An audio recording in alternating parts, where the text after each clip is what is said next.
ang mabuting balita ng Panginoon ayon kay San Mateo.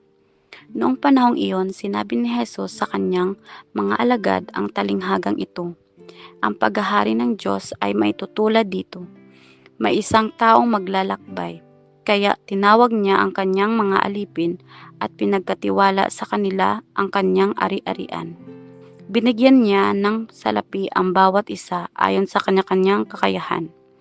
Binigyan niya ang isa ng 5,000 piso, ang isa na may 2,000 piso, at ang isa pa'y 1,000 piso. Pagkatapos siya'y umalis, humayo agad ang tumanggap ng 5,000 piso at pinangalakal iyon. At nagtubo siya ng 5,000 piso. Gayon din naman ang tumanggap ng 2,000 piso ay nagtubo ng 2,000 piso.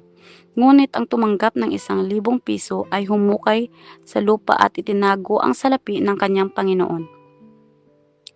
Pagkaraan ng mahabang panahon, bumalik ang Panginoon ng mga aliping iyon at pinagsulit sila. Lumapit ang tumanggap ng 5,000, wika niya, "Panginoon, ito po ang 5,000 na ibinigay ninyo sa akin. Ito pa po ang 5,000 tinubo ko." Sinabi sa kanya ng Panginoon, "Magaling, tapat at mabuting alipin. Yamang naging tapat ka sa kaunting halaga. Pamamahalain kita sa malaking halaga.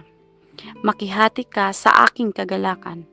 Lumapit din ang tumanggap ng 2,000 at ang sabi, "Panginoon, ito po ang ibinigay ninyong 2,000.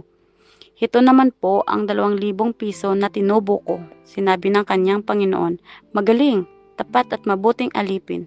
Naging tapat ka sa kaunting halaga, kaya pamamahalain kita sa malaking halaga.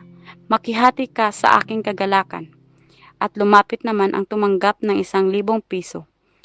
"Alam ko po kayo'y mahigpit. Aniya, gumagapas kayo sa hindi ninyo tinamnan at nag-aani sa hindi ninyo hinasikan. Natakot po ako, kaya't ibinaon ko sa lupa ang inyong salapi.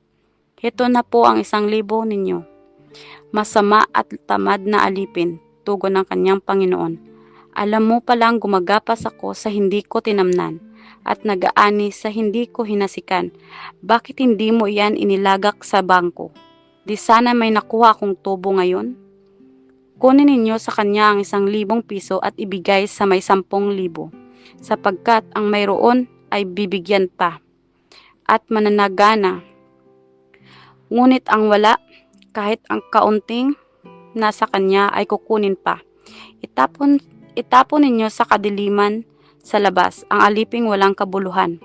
Dooy tatangis siya at magngangalit ang kanyang ngipin. Ang mabuting balita ng Panginoon.